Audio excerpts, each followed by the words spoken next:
और अब अहम खबर की बात करेंगे। तख्ता पलट के बाद नेपाल में फिलहाल हर तरफ शांति नजर आ रही है। काठमांडू समेत कई इलाकों में एहतियातन कर्फ्यू अभी भी जारी है। जगह जगह सेना के जवान तैनात हैं। नेपाल में सत्ता पर अभी भी पेंच फंसा हुआ है। नेपाल में जेनजी प्रदर्शनकारियों ने पूर्व चीफ जस्टिस सुशीला कार्की के नाम पर सहमति जताई। वे नेपाल की अगली प्रधानमंत्री बन सकती हैं। प्रदर्शनकारियों ने तख्ता पलट तो कर दिया, लेकिन अंतरिम सरकार के प्रमुख को लेकर खींचतान जारी है। काठमांडू समेत नेपाल के अलग अलग जिलों की ये शांति नॉर्मल नहीं है। साफ है कि अगर युवाओं के मन मुताबिक सरकार नहीं मिली तो कुछ दिनों में फिर बवाल शुरू हो जाएगा।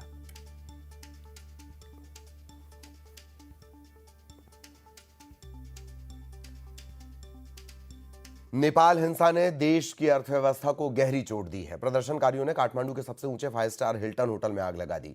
इसे बनाने में 5 अरब रुपए लगे थे। पिछले साल ही ये होटल तैयार हुआ था। नेपाल को अंतर्राष्ट्रीय पर्यटन के नक्शे पर अलग पहचान दिला रहा था। बीमा कंपनियों का अनुमान है कि कुल क्लेम लगभग 31 अरब रुपए तक जा सकता है, जो 2015 के भूकंप के नुकसान से 3 गुना ज्यादा है। विशेषज्ञों का यह भी कहना है कि नेपाल की अर्थव्यवस्था के लिए यह सबसे मुश्किल समय है।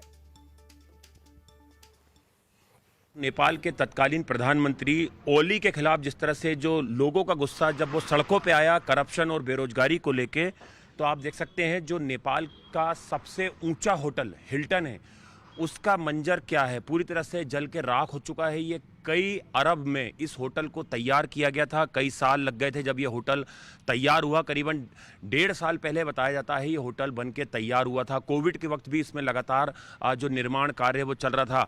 नेपाल की एक तरीके से सांस्कृतिक इसमें झलक जो है वो देखने को मिलती थी। इसमें अंदर कई तरह के जो हैं वो ऐसे उपकरण लगाए गए थे ताकि जो लोग यहाँ पर रहने आए तो उन्हें एक अच्छी ज़िंदगी का अनुभव हो। तो आप देख सकते हैं ये हिल्टन होटल जिसका क्या हाल हो रखा है। ये करीबन 15 से 16 फ्लोर का ये पूरा होटल है और करीबन 150 से ज़्यादा कमरे इसके अंदर थे, जिसमें कई स्वीट थे और वीवीआईपी कमरे भी इसके अंदर थे कई सारे। और आप देख सकते हैं पूरी तरह से जल के ये राख हो चुका है। जैसा कि मैं आपको बता रहा हूँ कि कई अरब रुपए लगे इस होटल को बनाने में। जाहिर तौर पर जो आर्थिक रीढ़ की हड्डी है वो भी कहीं ना कहीं टूटी है नेपाल की। और जिन लोगों ने इस होटल का निर्माण कराया था, तो ये होटल आप देख सकते हैं पूरी तरह से जल के राख हो चुका है। ये नेपाल का सबसे ऊंचा और सबसे आलीशान होटल हिल्टन है, जिसका क्या मंजर रहा होगा आप देख सकते हैं जब इसको आग के हवाले किया गया। ये इसका मेन एंट्री गेट है और यहाँ पर पुलिस हेडक्वार्टर है। इस तरफ आप देख सकते हैं यहाँ पे पूरी बैरिकेडिंग कर रखी है और अभी यहाँ पर जो इलेक्ट्रिसिटी वगैरह लगाने का काम है वो लगातार जारी है। जेनजी के आक्रोश की आग में नेपाल के अरबों की संपत्ति स्वाहा हो गई। लगभग 3 करोड़ की आबादी वाला ये देश इससे कैसे उबरेगा, यह अभी सोच पाना मुश्किल है। नेपाल का यह राष्ट्रपति भवन, जिसे प्रदर्शनकारियों ने आग के हवाले कर दिया था, वहां पर देर रात तक बैठकों के दौर चल रहे हैं। इस वक्त हम नेपाल के राष्ट्रपति भवन के बाहर मौजूद हैं। राष्ट्रपति भवन को भी जब हिंसा हुई तो इसको भी आग के हवाले कर दिया गया था। आप देख सकते हैं राष्ट्रपति भवन का जो एक तरफ का जो पार्ट है वो पूरी तरह से जल गया है।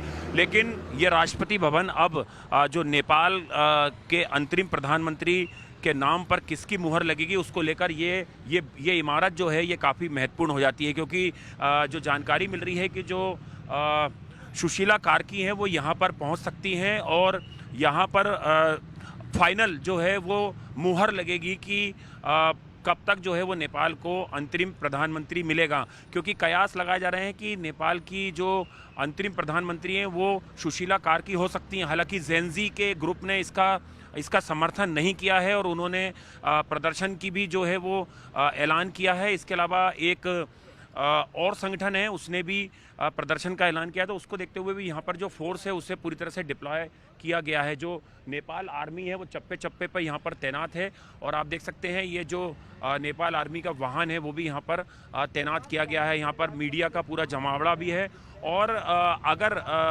जो सुशीला कार्की हैं उन्हें नेपाल का अंतरिम प्रधानमंत्री बनाया गया तो यहीं पर जो शपथ ग्रहण है, जो ओथ है, वो अंतरिम प्रधानमंत्री ले सकती हैं। तो